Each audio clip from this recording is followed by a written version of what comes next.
Olá, muito boa noite para você aí de casa. Hoje iremos discutir um pouco sobre a nossa querida placa-mãe. Iremos conversar sobre seus componentes, a sua origem, sua compatibilidade ali com o sistema e como que ela funciona e muito mais. Então, fique aí que depois da vinheta eu te conto.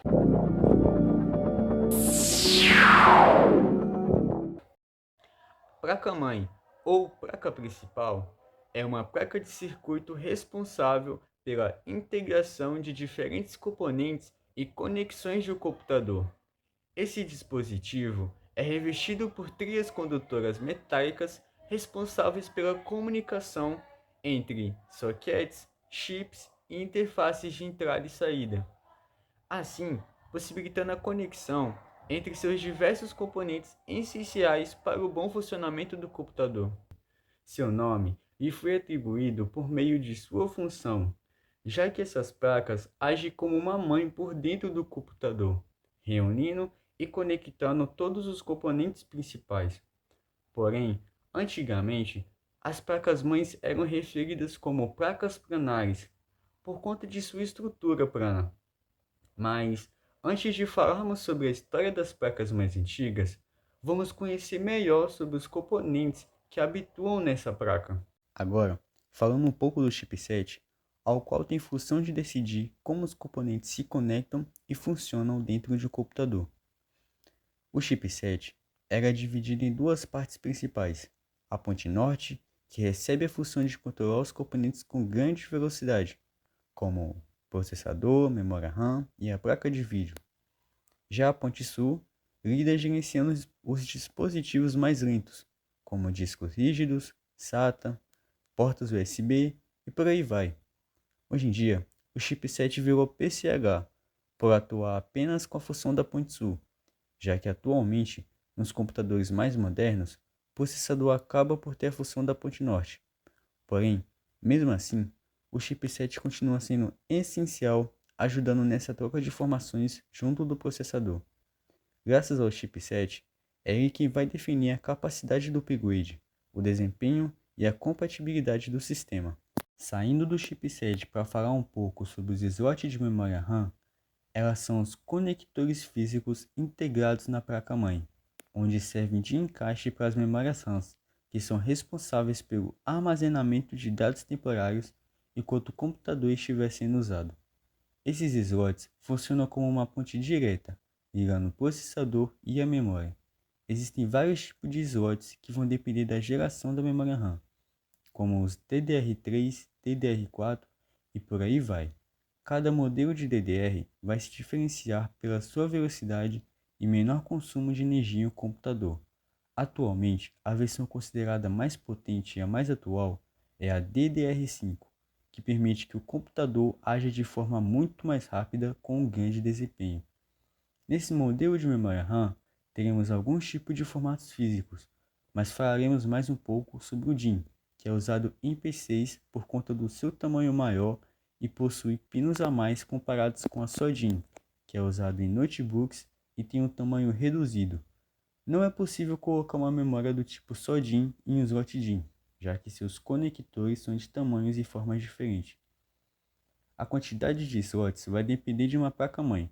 Quanto mais slots, maior capacidade de expansão. É no slot onde teremos uma tecnologia como Dual Channel, que é quando o computador trabalha usando dois slots em conjunto, aumentando a sua largura de banda. A tecnologia não está limitada apenas a ela. Também existe a Quad Channel, que trabalha com 4 slots simultaneamente, mas sendo visto mais em computadores potentes para recursos avançados. A organização dos slots é muito importante para definir, por exemplo, o Dual Channel, onde normalmente você aplica em pares correspondentes, como 1, 3 e 2, 4, que serão os respectivos canais A e B. Os slots têm limite como o da frequência de memória, onde os modelos DDR trabalham de maneira limitada, como o DDR4, que usa 2133 MHz até 3200, normalmente, e a sua capacidade máxima definida pela quantidade de slots e suporte da placa-mãe. Em algumas memórias RAMs, a ação de uma tecnologia chamada SCC, que serve para lidar com erros que acontecem por vários motivos, seja falhas de hardware ou até a instabilidade do sistema. Ela atua com bits extras, que servem para detectar erros, seja eles graves ou comuns, e corrigir os erros mais simples. Porém, sua compatibilidade é extremamente específica e com um custo maior, sendo usado normalmente em servidores por sua alta estabilidade. Em computadores mais comuns, temos a presença do non-ECC, que apenas cumpre o papel de uma RAM comum. Nos slots, temos também o single rank, que se refere à organização interna dos chips da RAM, onde apenas um conjunto de chips é acessado de vez. Já o dual rank é diferente. Ele atua no computador com dois conjuntos de chips, o que permite um desempenho maior em jogos e tarefas pesadas. Em uma memória RAM, é possível o uso do overclock, o que faz com que frequências maiores sejam usadas comparadas com o padrão. Logo após, temos o VRM, ou Módulo Regulador de Tensão em português. Sua função principal é converter e regular a tensão elétrica fornecida pela fonte de alimentação, transformando 12 volts normalmente em níveis mais baixos e estáveis para o funcionamento de alguns componentes como o processador, que atua em níveis 1,1 volts a 1,5 volts. O VRM influencia no desempenho do computador, porém não de forma direta, já que ele permite uso de CPUs mais potentes e um melhor desempenho sustentado.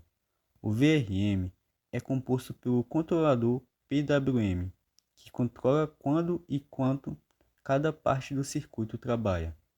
MOSFETs responsáveis pelo controle de fluxo de energia. Os indutores, que ajudam a suavizar a corrente, armazenando energia temporariamente. E por fim, os capacitores, responsáveis por filtrar a energia.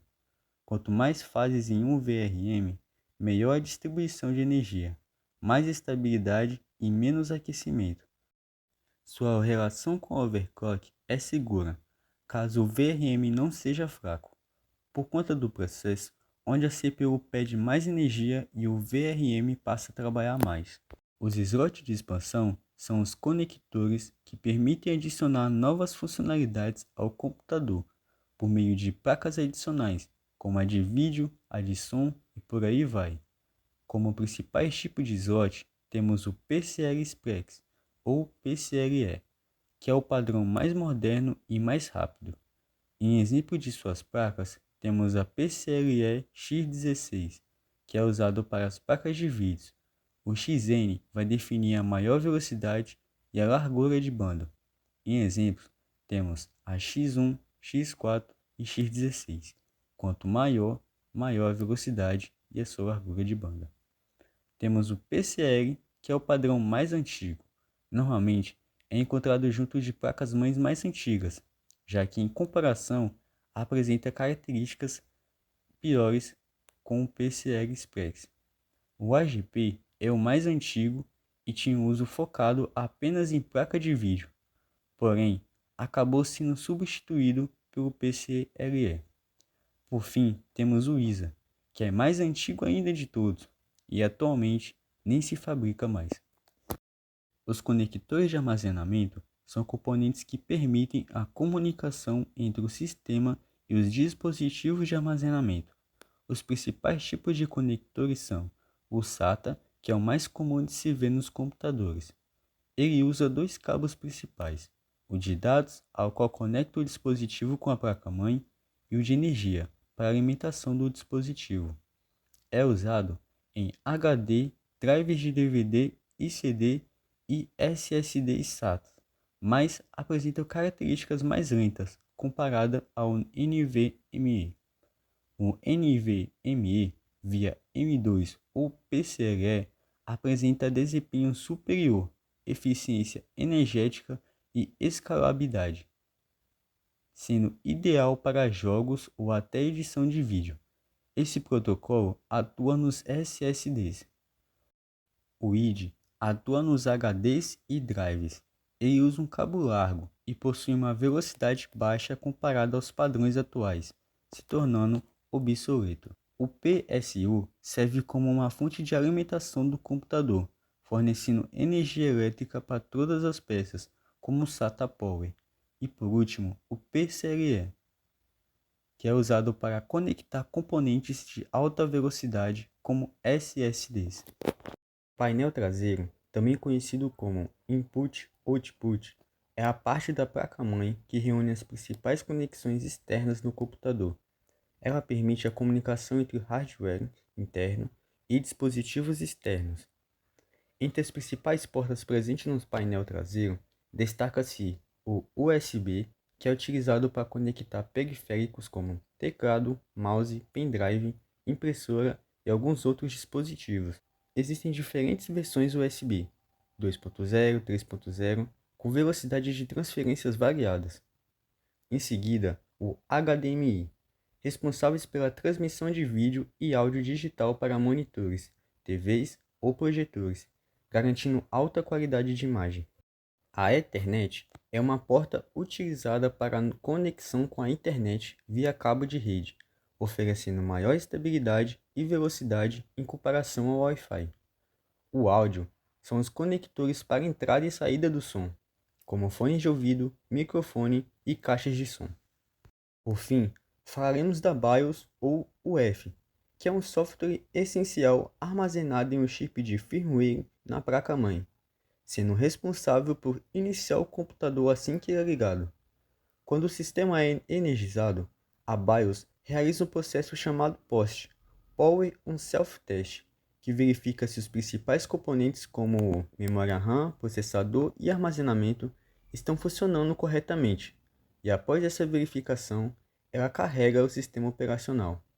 Além disso, a BIOS permite ao usuário acessar uma interface de configuração, onde é possível ajustar a ordem de boot, definindo por onde o sistema será iniciado, como o HD ou pendrive, configurar a data e hora, controlar o funcionamento do hardware, como velocidade de ventoinhas e desempenho do processador, e também ativar ou desativar alguns componentes da placa-mãe.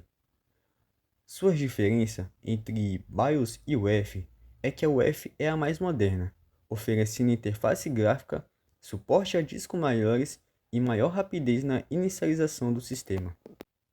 Com todos os componentes já apresentados, vamos entender melhor como funciona a troca de informações na placa-mãe. O processo começa com o processador pedindo alguma informação, como abrir um arquivo.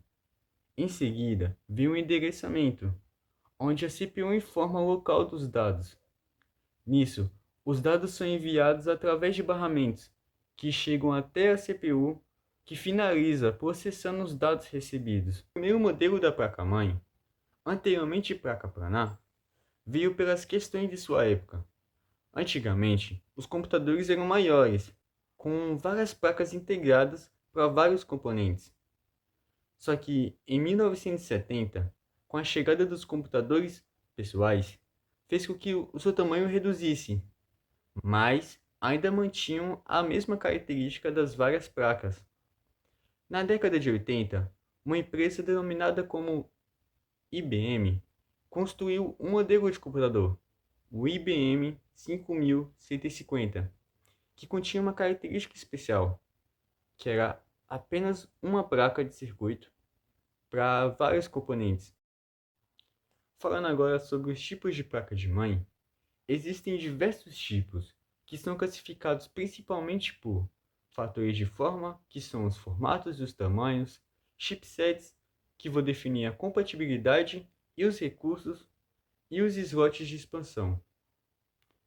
Falando agora um pouco mais sobre os mais comuns, vamos começar com o ATX. O ATX é o padrão e mais comum de ser visto, tendo diversos slots, sendo bem ideal para o upgrade e desempenho. O tipo Mini ITX é bem pequeno, o que vai promover em um PC mais compacto, com setup minimalista. Por seu tamanho ser reduzido, a sua capacidade também é, o que faz ter uma expansão bem menor comparado com os outros modelos. Já o Micro ATX é maior que o Mini ITX, porém menor que o ATX normal. Apresenta um formato mais equilibrado, sendo em tamanho, preço e expansão. Por fim, temos o EATX, a versão com o maior modelo e maior potência. Promove uma grande expansão e um desempenho muito alto, sendo mais usado em tarefas muito mais difíceis, como em servidores. Para que o sistema funcione de maneira adequada, é necessário que todas as peças do computador sejam compatíveis entre si. Então não adianta escolher peças apenas pela sua potência. É necessário que haja compatibilidade para que os componentes situados na placa-mãe trabalhem com eficiência. É a compatibilidade que vai permitir o funcionamento básico, o desempenho adequado, estabilidade do sistema e até segurança do hardware. Se os componentes não tiverem essa compatibilidade, vai gerar problemas diversos, como o mau funcionamento, travamentos, processador limitado, aquecimento excessivo, entre outros diversos problemas. Bom, chegamos ao fim de nosso vídeo falando um pouco sobre a placa-mãe. E eu espero que você aí do outro lado tenha gostado desse vídeo. E agradeço de coração por você que ficou aqui até o final assistindo. Sério, muito obrigado.